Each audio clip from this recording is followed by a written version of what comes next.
The world's largest commercial aircraft maker announced plans for the 737 MAX 10 at the Paris Air Show on Monday. The new variant of the plane can carry up to 230 passengers and already has more than 240 orders from 10 customers. Boeing says the new 737 will have the lowest operating costs of any single-aisle plane ever produced.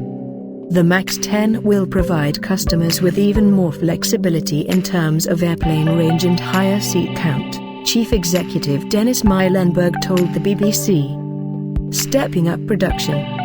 The U.S. company has had about 3,700 orders for the 737 MAX family, which ranges from the 172-seat MAX 7 to the 220-seat MAX 9. The MAX 10 is 66 inches longer than the MAX 9 at 143 feet 8 inches, 43.8 meters, but its slightly bigger passenger capacity means its range is 300 nautical miles less than the 3,515 of the MAX 8 and 9. Boeing is increasing 737 production from 42 to 47 planes a month by the end of this year and will reach 57 annually by 2020 to meet demand, Mr. Muilenburg says.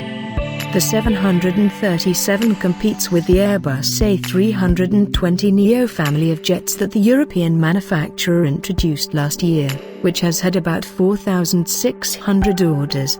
The Neo range also offers airlines lower fuel consumption and more seats, with the A321neo carrying up to 240 passengers.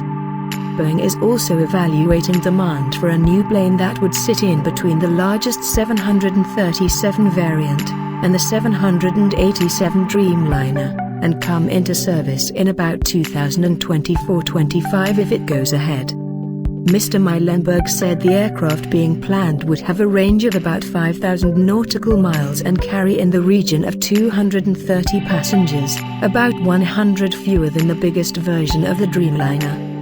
We see a potential need for about 4,000 aircraft in that market.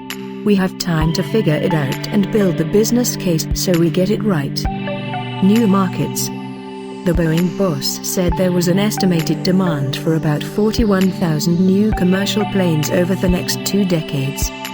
Every year in Asia alone 100 million people fly for the first time, Mr. Muilenburg said. That's what is fueling our investments in the future and our increased production. Airlines in other regions, such as India and South America, are also buying thousands of new planes as the growing middle classes find air travel within their reach.